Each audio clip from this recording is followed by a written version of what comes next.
A Sangre Fría, una historia de tragedia que ocurre en Holcomb, Kansas, donde se les ve involucrados a la familia Clutter y a sus asesinos Dick y Perry. Una historia creada por Truman Capote y narrada por Judy Beth, Leslie, Yara y un servidor, Juan Carlos.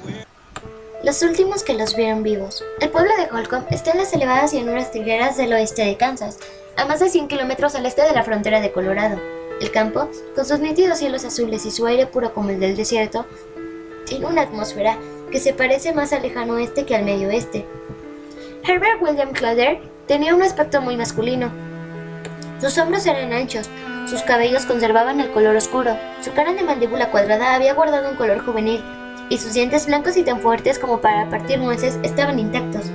En la mano izquierda llevaba un anillo desde ella hacia un cuarto de siglo, de su boda con la mujer con quien había deseado casarse, Bonnie Fox, que le había dado 3 niñas y después un varón. La hija mayor, Evana, casada y madre de un niño de 10 meses, vivía al norte de Illinois. La segunda hija vivía allá en la granja, estaba en Kansas City.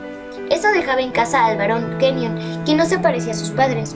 Su pelo era color cáñamo, medio 1,80 m y aunque delgado, bastante fuerte como para llevar un par de ovejas adultas. Un año mayor, la comprometida hija irresponsable era enormemente diferenciada entre el pueblo. Era una joven hermosa y estudiosa, amable y educada, que estaba llena de cualidades que pocas jóvenes tenían. Una mañana Perry fue a tomar su merecido desayuno en un café llamado Joyita. Nunca tomaba café, prefería un Roarbeer, 3 aspirinas, un Roarbeer helada y uno tras otro. Era lo que él consideraba un desayuno como Dios manda, sin poder concentrarse por el hecho de estar esperando a su amigo Dick, del cual ni sus luces, pero seguro que vendría. Al fin y al cabo el motivo de la cita era idea suya.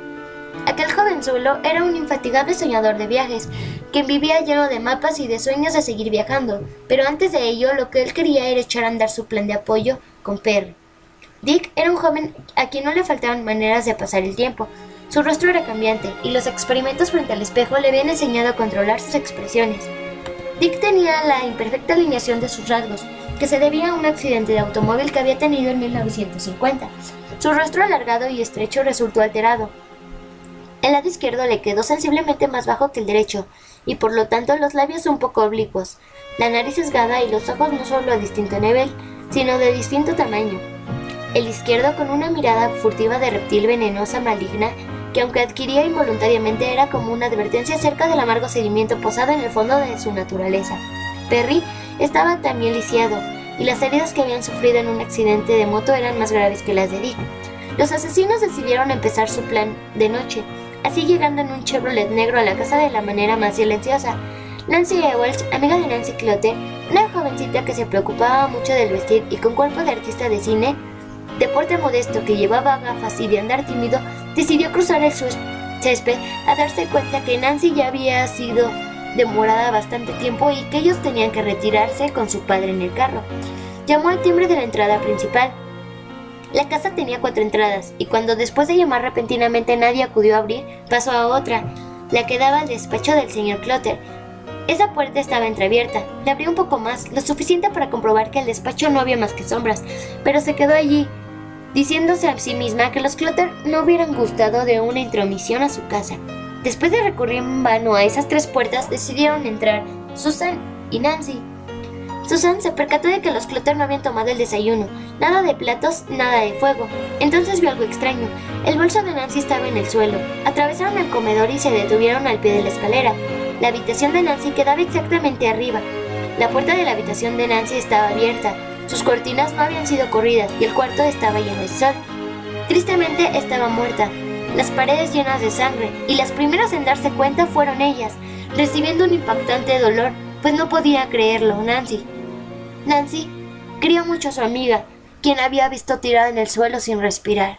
En realidad, por entonces, Dewey era de los detectives más preocupados o interesados, por así decirlo, del caso. No estaba muy seguro sobre el particular caso. A su entender cabían 2 posibilidades, o como él las llamaba, hipótesis. La primera era que el asesino fuese un conocido de la familia. Al entrar en la casa, el asesino cortó primero las instalaciones telefónicas, la del despacho del señor Clutter y el de la cocina, y luego entró en el dormitorio del señor Clutter para despertarle. El señor Clutter, a merced del arma del intruso, se vio obligado a obedecer sus órdenes y acompañarle al segundo piso, donde despertaron al resto de la familia. Entonces, con cuerda y cinta adhesiva suministradas por el asesino, el señor Clutter ató y amordazó a su mujer, al igual que su hija Nancy, a sus camas. Lo extraño fue que Nancy no fue amordazada. Padre e hijo fueron escoltados hasta el sótano, y Clutter, forzado a taparle a su hijo la boca con cinta adhesiva y atarlo al diván del cuarto de juegos, salió de ahí. Después, a él mismo lo llevaron a la habitación de la caldera, golpeado en la cabeza y a su vez amordazado y amarrado. Entonces, libremente de hacer cuanto se le antojara al asesino, fue matando uno a uno con un disparo en la cabeza, con precaución de recoger el cartucho vacío. Cuando hubo acabado, apagó todas las luces y se marchó. La segunda hipótesis era la misma, solo que en este caso venía acompañada por un cómplice. Dewey creía que tenía algo que ver la realización de la muerte del gatito de Nancy, Bobs, quien había sido encontrado unos días antes de su muerte en el granjero envenenado. Él pensaba que tal vez había llegado a ser una pista o tal vez una advertencia de los asesinos. Estaba dispuesto a encontrar el pequeño lugar donde había sido enterrado el perro o gato, como él también consideraba, pues pensaba que ahí encontraría alguna pista sobre el asesinato.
Que principalmente se encargaban del caso Clutter, Dewey, Nia, Duns y Church. 3 de ellos tuvieron más suerte y consiguieron información y creyeron llegar a la conclusión de que habían cometido el asesinato ciertas personas que quisieron vengarse. Por otro lado, podía tratarse de un robo, pero dejaron cosas de valor, entre ellas las joyas de la señora Clutter. Los agentes seguían investigando y mientras tanto los habitantes de Holcomb y los alrededores les importaba más comprar cerraduras y cerrojos. Nadie dormía y las luces permanecían siempre encendidas. Nadie creía que la familia Clutter había sido la asesinada. Mientras tanto, Dick y Perry se encontraron en el Euclid Buffet y se encontraron con la noticia del cuádruple asesinato. El diario informaba que casi 1000 personas habían ido al funeral de los Clutter. Perry le decía que cuando una cosa debe ocurrir no se puede hacer más que esperar que no te ocurra. Comenzaban a gastar y a manejar cheques sin fondo, comprando la mayor cantidad de cosas y productos caros para volver a vender en otros lugares y poder ir a México para buscar nuevas oportunidades de vida. Entre tanto, Dewey no podía dormir y solo daba vueltas a su casa. No obstante, encontraron los detalles significativos. La tía de Nancy encontró en la punta del zapato el reloj de pulsera de oro y se dieron cuenta de que la radio portátil gris marca Zenith de Kenyon había desaparecido. El 21 de noviembre, sábado por la noche, Dick y Perry se disponían a salir de Kansas y a medianoche cruzaron la frontera de Oklahoma. Se sintieron más despreocupados y sin remordimiento de lo sucedido. El 23 de noviembre se presentaba la noticia de que Beverly se había casado con el señor Bere Edward, y mientras eso ocurría con la familia Clutter, Dick y Perry tomaban un descanso y pensaban tener algo de anormal, y bastaba con recordar a su familia. La madre era una alcohólica que murió ahogada en uno de sus vómitos. De sus hijos, 2 muchachos y 2 niñas. Solo la hija menor, Bárbara, se había sentado en una vida regular. Fred, la otra hija, se tiró ventana abajo de un hotel de San Francisco. Jimmy había impulsado a su mujer al suicidio para el día siguiente suicidarse también él. Continuaron su recorrido hacia el sur, Cuernavaca, Taxco, Acapulco. Ya habían gastado casi toda la suma adquirida y habían vendido casi todo lo que llevaban, entre ellos la radio portátil gris marca Zenith. Pensaban en vender el carro, pero lo gastarían fácilmente en mujeres y vodka.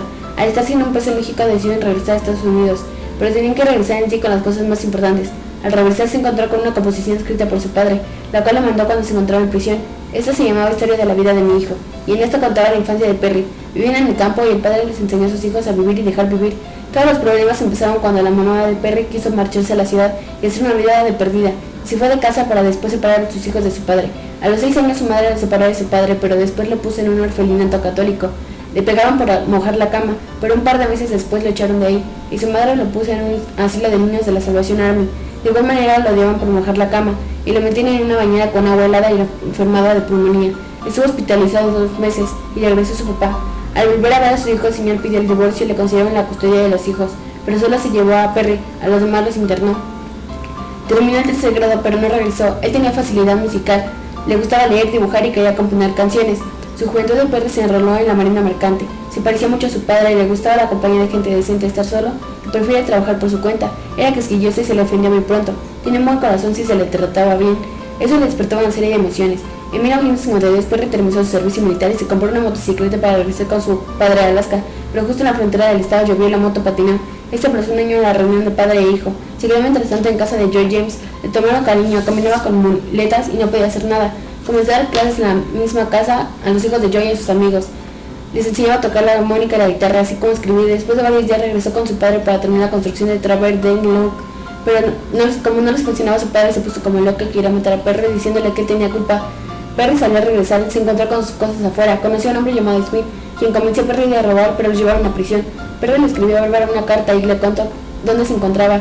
Ella le mandó una carta nueva contándole sobre su familia. También le comunicó cómo se encontraba su padre. Perry despreciaba a su hermana y lo único que lamentaba era que su hermana no hubiera estado también en la casa aquella. Luego regresó a casa de los Clutter, se sentó y pensaba que la muerte de Herb había sido el principal objetivo del criminal. Creía que el crimen se había cometido en el lapso de 2 horas y según el médico forense, según la temperatura de los cuerpos, el orden de los asesinatos era la señora Clutter, Nancy Kenyon y el señor Clutter.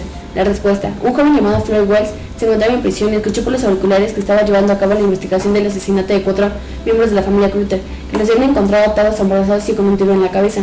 Wells se quedó atónito no solo porque conocía a la familia, sino también a los asesinos. Él quería decírselo a las autoridades, pero tenía miedo de que creyeran que era parte del crimen, porque él conocía muy bien a la familia y se lo contó a Dick, y ese estaba muy interesado. Un día le dijo que él con su amigo Perry se juntarían para dar un buen golpe, pero Wells no hizo mucho caso. Al final Floyd decidió hablar y para los agentes era estado un paso adelante.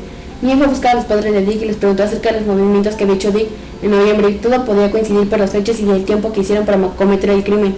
Durante todo esto, Perry y Dick se encontraban ya rumbo a Omaha, en un carro que se había parado en la carretera para subirlos. Perry comenzó a tocar su armónica esperando una señal de Dick, y fue en ese momento cuando Perry le dio con una piedra en la cabeza del señor Bell, quien era la persona que los llevaría hasta su destino.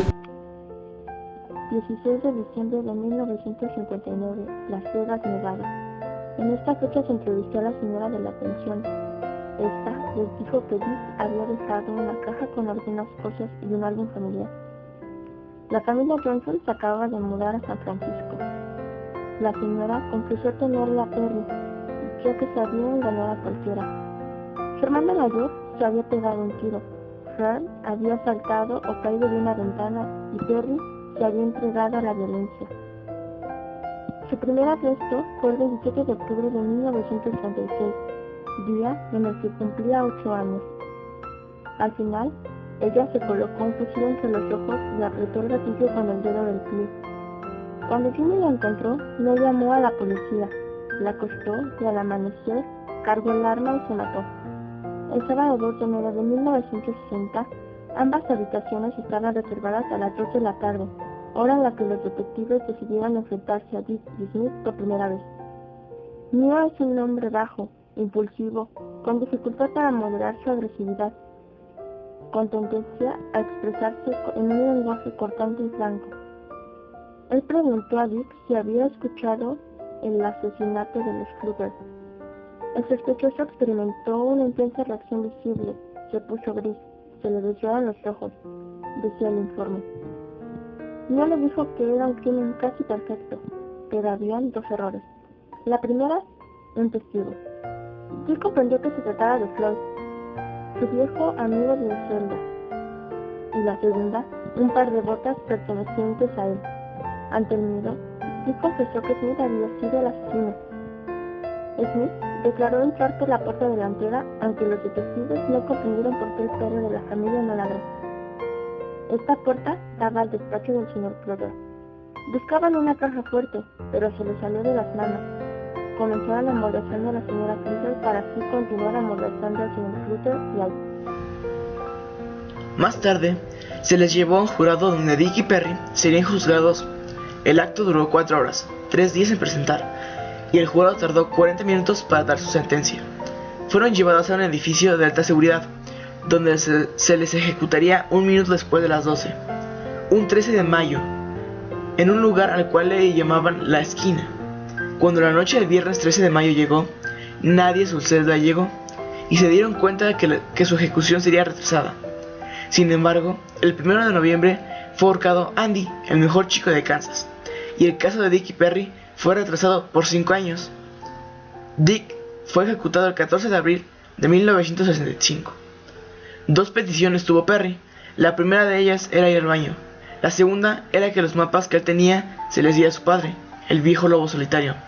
Más tarde, ese mismo día, fue ejecutado Perry. En Sangre Fría se han quedado, porque quien derrame sangre del hombre, el hombre se verá forzado a derramar sangre por justicia.